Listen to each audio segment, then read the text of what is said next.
مضحکہ خیز بات ہے یہ کہ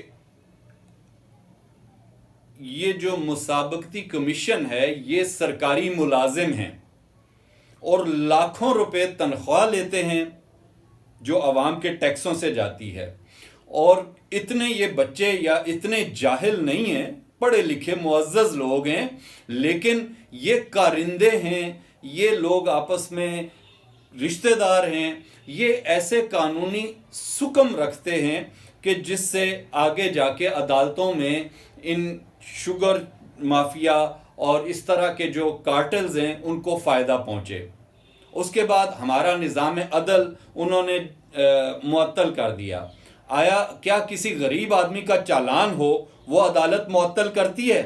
کوئی جرمانہ کسی غریب آدمی کو ہو وہ عدالت معطل کرتی ہے؟ یہ معطلی یا یہ جرمانے جو ہیں یہ معطل کرنا صرف ایلیٹ کلاس کے لیے ہماری عدلیہ جو ہے وہ ہر وقت حاضر ہے۔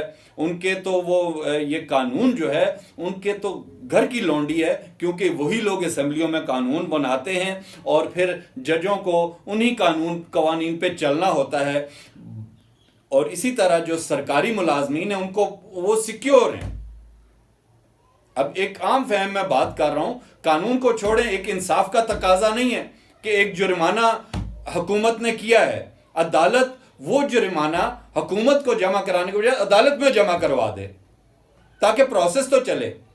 اب یہ جو معطل کیا ہے اگلی سماعت تک یا فیصلے تک، یہ فیصلوں کی یہ حالت ہے کہ یہ ابھی سوشل میڈیا پہ ہر جگہ وہ معاملہ پچھلے دنوں ایک کیس کا فیصلہ ہوا ہے، 37 سال بعد آفٹر 37 ایئرز 2 بہنوں کو لاہور ہائی کورٹ سے انصاف ملا ہے۔ اب یہ جو اس طرح کے جو مافیاز ہیں ان کو تحفظ اسی چیز سے ملتا ہے کہ تاریخ پہ تاریخ، اس کے بعد یا جج تبدیل ہو جائیں گے یا وہ حکومت وہ ادارہ تحلیل کر دے گی یا قانون ہی تبدیل ہو جائے گا، تو یہ لوگ اسی طرح غریبوں پہ راج کرتے رہیں گے۔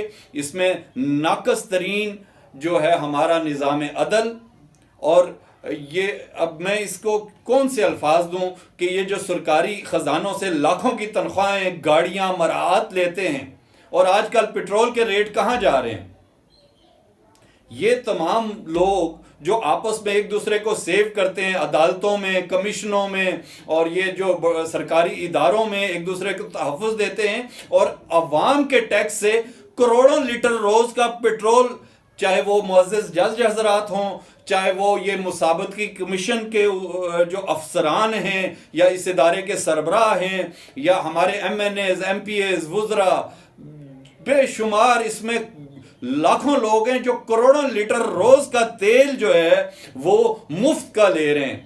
کم از کم یہ مفت خوری ہی اگر بند کر دیں، کیونکہ 12-15 لاکھ تنخواہ، اس کے اوپر مفت پیٹرول، ان لوگوں کو مہنگائی کا کیا اندازہ، اور اوپر سے یہ شوگر کارٹل یا اس طرح کے ان کو یہ اس فیصلے سے آپ اندازہ لگائیں کہ ان کو سب سے پہلے تو ملز مالکان کو انہوں نے کہا کہ آپ بے فکر رہیں، آپ سے کوئی جرمانہ نہیں لیا جائے گا، اور وہ حکومتی ادارہ ہے، اس سے ہم پوچھیں گے کہ آپ نے اس کو اس طریقہ کار کے وضع کردہ طریقہ کار کے تحت قانون موجود ہوتے ہوئے آپ نے یہ جرمانہ اس طریقے سے کیوں نہیں کیا؟ یعنی کہ یہ طریقے کھیلتے ہوئے عوام کو بیوقوف بنائیں گے، اس کے بعد حکومت چینج ہو جائے گی، جج صاحب ریٹائر ہو جائیں گے، وہ ادارے کے افسران جو ہیں ان کا کہیں اور تبادلہ ہو جائے گا، اور یہ اس کو اب میں کیا کہوں کہ اس طرح کی کمائیاں یہ جو لوگ کر رہے ہیں، آیا یہ حلال ہے؟ یہ اس کا فیصلہ وہ کریں یا عوام کریں۔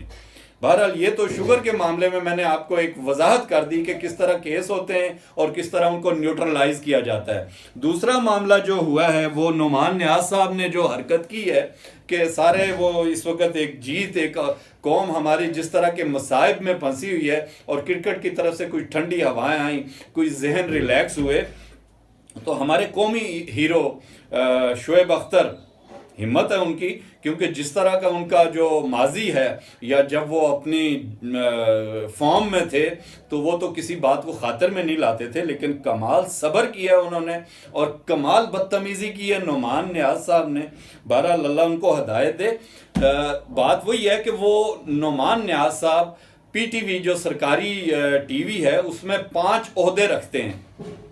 یہاں پر عام آدمی روزگار کے لیے ترس رہا ہے، لیکن یہ بھی ایک کل پرزے ہیں، part of that elite class. وہ اس کے لیے میں یہی کہوں گا، ایک بڑا مشہور محاورہ ہے کہ ساری خدائی ایک طرف، جورو کا بھائی ایک طرف۔ تو معاملہ آپ تحقیق کر لیجئے گا، ان کے بھی رشتہ داری ہوگی کسی معزز جج صاحب سے، کسی معزز وزیر سے، کسی کمشنر سے، کسی سیکٹری سے۔ تو یہ معاملہ جب تک تو گرم ہے، کیونکہ ان کا ایک شبلی فراز صاحب جب وزیر داخلہ تھے انہوں نے ان کو جاب سے برخاست کر دیا تھا۔ وہ جیسے ہی وزارت تبدیل ہوئی، دوسرے وزیر آئے، یہ آرام سے ان 5 عہدوں سمیت دوبارہ پی ٹی وی میں بیٹھ گئے۔ کیوں؟ کیونکہ یہ ایلیٹ کلاس ہے۔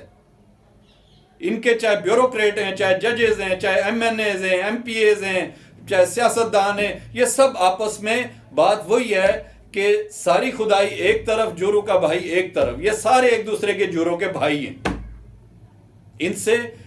ان کو پہچان کے اور اپنا طرز عمل بدل کے، جب تک یہ جو الیکٹیبلز والا سین ہے، جب تک اس کو ہمارے سیاسی ورکرز لوگوں کو ایجوکیٹ نہیں کریں گے، تب تک یہ قوم یہ ایک گریٹر مافیا بن گیا ہے، گریٹر مافیا کلب۔ یہ سب اس کے ممبرز ہیں، اس میں عوام بہت دور ہے۔ لیکن یہ چھوٹی چھوٹی باتوں سے ہی اگر عوام سمجھنے لگ جائے کہ یہ شوگر ملیں، چینی جو اس وقت اپوزیشن مہنگائی کا رونا رو رہی ہے، اس میں سب سے بڑا حصہ نون لیگ اور پیپلز پارٹی کا ہے۔ یعنی کہ جو عوام کو لوٹا جا رہا ہے وہ سب سے بڑا حصہ تو ان کو جا رہا ہے۔ جہانگیر ترین کا کہہ رہے ہیں کہ جی وہ اس کا اے ٹی ایم ہے، عمران خان کا اس کی 3 شوگر ملز ہیں۔ یار باقی اپنا منافع 50% کم کر دے نا۔ نہیں، کیوں؟ کیونکہ ان کے نیچے جالے متوالے اور وہ غریب لوگ، وہ پتہ نہیں ان کا ذہنوں کو معاف کر دیا کہ وہ سمجھ ہی نہیں پا رہے کہ اس وقت، میں دوبارہ بتا دیتا ہوں، 38 شوگر مل سندھ میں، اس میں سے 14 زرداری صاحب اور 16 اومنی گروپس کی ہیں۔ 14 16 مطلب 30 جو ہیں وہ زرداری صاحب کی ہیں۔ اومنی گروپ ان کا ہی ایک کیا کہتے ہیں فرنٹ مین ہے۔ پنجاب میں 16 شریف خاندان کی ہیں اور 15 اس میں بھی زیادہ تر نون لیگی ہے اور کاف لیگی ہے۔ اور مہنگائی کے لیے سڑکوں پہ لوگوں کو یہ کہہ رہے ہیں کہ آؤ سڑکوں پہ۔ اور یار کوئی ان کا ورکر، کوئی میرا نون لیگ کا بھائی، کوئی پیپلز پارٹی کا بھائی، کوئی ان کو بتائے کہ یار چینی کے ملکیت تم لوگوں کے پاس ہے، سارا پروفٹ تم لوگوں کو جا رہا ہے۔ لیکن اس طرف تو لوگ آ ہی نہیں رہے۔ بہرحال میرا کام ہے ہر دفعہ یا ہر فورم پہ، اپنے اس ماسٹر اینالسٹ کے فورم پہ میں اس بات کو اٹھاتا رہوں گا۔ اب بات آ جاتی ہے، بڑا ہی نازک معاملہ ہے، مذہبی معاملہ ہے۔ ہمارے پاس مطلب جامعہ بنوریہ، جامعہ نعیمیہ اور بڑے مفتی اور وہ تمام لوگ اس وقت خاموش ہیں۔ کیوں خاموش ہیں؟ کیا ان کو کھل کے سامنے نہیں آنا چاہیے؟ میں الحمدللہ مسلمان ہوں، لا الہ الا اللہ محمد رسول اللہ صلی اللہ تعالیٰ علیہ وآلہ وسلم۔ اہل سنت والجماعت سے میرا تعلق ہے، بالکل وہی لفظ با لفظ، نقطہ با نقطہ وہی مسلک ہے میرا جو یہ اس وقت مارچ کر رہے ہیں۔ لیکن جو وہ کچھ کر رہے ہیں میرا قطعی اس سے کوئی تعلق نہیں ہے، میں قطعی اس کا حمایتی نہیں ہوں۔ میں نے اپنے ایک پچھلے ویلاگ میں بھی بتایا تھا کہ یہ جو کچھ کر رہے ہیں ان کی فنڈنگ کون کر رہا ہے۔ میں اتنی بات کی تھی، اس سے آگے نہیں کی تھی، آج اس سے آگے تھوڑا بڑھا دیتا ہوں۔ ہمارا ایک دوست ملک ہے، وہ اس کی فنڈنگ کر رہا ہے، اور وہ وہی دوست ملک ہے جس نے ابھی انڈیا کے ساتھ معاہدہ کیا ہے۔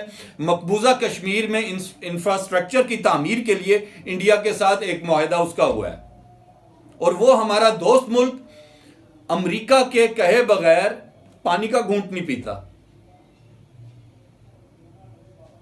اسرائیل کو عرب دنیا میں سب سے پہلے تسلیم کرنے والا وہ ملک ہے, سب سے زیادہ اسرائیل سے تعلقات اس کے ہیں.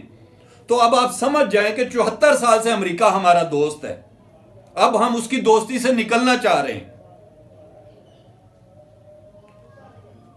اس وقت معصوم لوگ, نبی و آخر الزمان کی ذات ہی ایسی ہے, کسی مسلمان کو ان کے نام پہ بلاؤ وہ سب کچھ چھوڑ کے آ جائے گا. یہ جو تحریک لبیک کی لیڈرشپ ہے, جنہوں نے فنڈنگ امریکہ سے لے رہے ہیں تاکہ یہ ملک میں حالات خراب ہوں اور وہ قوتیں اقتدار میں آئیں جو امریکہ کو absolutely not نہیں absolutely yes کہتی ہیں. تو میرے معصوم وہ مسلمان جو ملک دشمنوں کی فنڈنگ سے ان معصوم لوگوں کو سڑکوں پہ لے کے گئے, ان کو عبرتناک سزا ملنی چاہیے. یہ کوئی نیا مسلک بنا رہے ہیں؟ ناموس رسالت کا تحفظ ہر مسلمان کرتا ہے. غازی علم دین شہید ان کی جماعت سے تھا؟ نہیں, وہ عام مسلمان تھا, میں عام مسلمان ہوں, فیصلہ میرے دل اور ایمان کا ہوگا. لیکن یہ بدماشی, نعوذ باللہ, ان کی ویڈیوز دیکھ رہے ہیں, ان کے منہ سے نکلتی ہوئی گالیاں اور لوگوں کے املاک کا نقصان.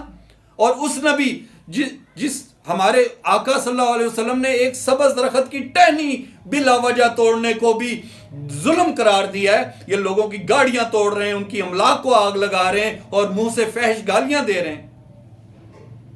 یہ سوچنے کی بات ہے کہ یہ فنڈنگ ہمارے ملک دشمنوں کی ہے. تحریک لبیک کی قیادت کو سمجھنا چاہیے, نہ اپنا ایمان خراب کریں, نہ معصوم لوگوں کو درغلائیں, نہ ریاستی جو ملازمین محافظ ہیں ان کی ہلاکتیں ہو رہی ہیں, اور ان مسلمانوں کی جو نبی کا نام لینے والوں کے پیچھے اب آگے ان کی نیت کیا ہے وہ تو ان کو نہیں معلوم, کیونکہ جو بھی نکلے ہوئے ہیں وہ ان کو تو میں برا نہیں کہہ سکتا, لیکن جو لیڈرشپ ہے میرا خیال ہے وہ امریکی ایجنٹس سی لگ رہے ہیں. کیونکہ یہ ایک محاورتاً اس ملک کے خلاف جو ہے وہ اس وقت اسرائیل, امریکہ اور انڈیا ہی ہے. تو ان سے مؤدبانہ گزارش ہے, اس ملک کو دہشت گرد ملک ڈکلیئر نہ کروائیں, سٹریم لائن میں آئیں, لوگوں کو ان چور لٹیروں سے بچانے کے لیے ووٹرز کو متحرک کریں, دین کو عام کریں, جس طرح وزیر اعظم نے جو دینی معاملات میں جو کچھ کیا ہے 74 سال میں کسی دینی جماعت نے بھی نہیں کیا. اور یہ اس معاملے میں بھی, توہین رسالت کے معاملے میں بھی اس کا واضح بیان ہے کہ ہمیں ایسے اسکالرز تیار کرنے چاہیے جو کہ مغرب کو جواب دے سکیں دلائل کے ساتھ. السلام علیکم.